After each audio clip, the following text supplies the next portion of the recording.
Ibu, Pagi Pak. apa kabar hari ini? Alhamdulillah baik. Mohon izin, saya akan menanyakan beberapa pertanyaan berkenaan dengan proses pembelajaran yang ada di SMK Telkom. Iya.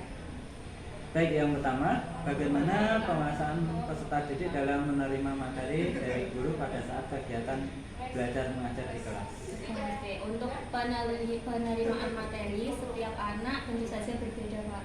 Karena ada anak yang memiliki kemampuan cepat dalam menangkap materi, tetapi ada juga anak yang memiliki kemampuan lambat dalam menangkap materi. Baik, terima kasih. Yang berikutnya, literasi yang sangat berkaitan erat dengan mata pelajaran bahasa Indonesia. Kebetulan Ibu mengajar bahasa Indonesia ya? Ya.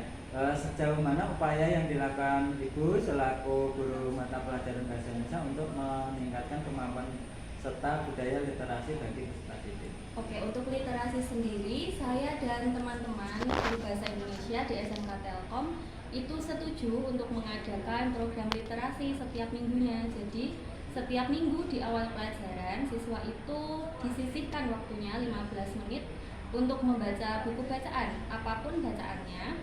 Kemudian ada juga jurnal literasi yang nanti isinya kegiatan mereka membaca buku apa, halaman berapa, dan informasi apa saja yang mereka dapatkan. Jadi dengan program itu diharapkan bisa meningkatkan kemampuan literasi mereka. Baik, itu tadi berkenaan dengan literasi yaitu Ya. membaca. Sekarang sejauh mana pentingnya peserta didik harus mempunyai keterampilan menulis? Nah, kalau keterampilan menulis sendiri itu kan bagian dari kompetensi bahasa Indonesia selain berbicara, menyimak, dan membaca. Kemudian untuk kemampuan menulis itu sendiri tentunya sangat penting karena dengan kemampuan menulis peserta didik itu dapat menuangkan pikiran, imajinasi, kemudian guru juga bisa memahami apa yang sudah mereka pahami selama pembelajaran. Gitu ya. Oke, yang selanjutnya kegiatan atau program apa saja yang sudah dilakukan pihak sekolah, terutama Ibu selaku guru mata pelajaran bahasa Indonesia dalam peningkatan keterampilan menulis? Oke, untuk keterampilan menulis sendiri sebenarnya belum ada program khusus.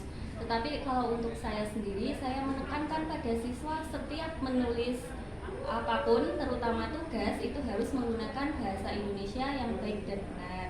Jadi mereka sedikit demi sedikit terbiasa untuk menuliskan bahasa Indonesia yang baik dan benar dalam tulisan mereka.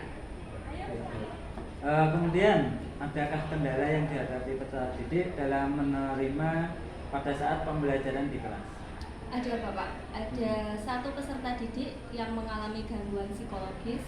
Itu saya upayakan untuk membuka jalan komunikasi antara saya, guru bahasa Indonesia, dengan murid itu sendiri, kemudian ada wali kelas dan guru BK-nya juga. Gitu ya. Itu ABK ya? Ya.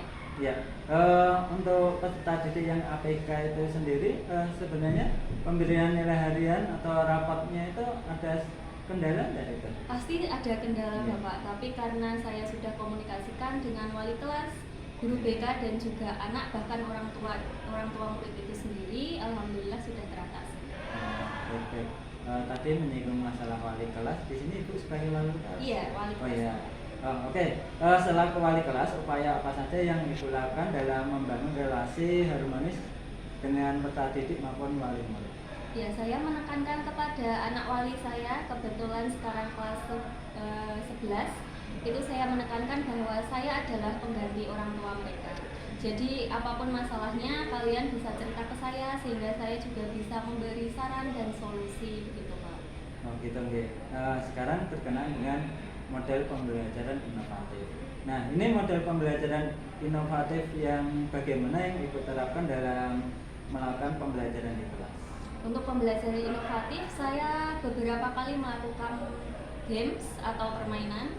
Nah, games itu berhubungan dengan materi pelajaran. Jadi, diharapkan siswa yang tidak bisa memahami pelajaran sebelumnya, sehingga melalui games tersebut, siswa itu dapat memahami materi yang disampaikan.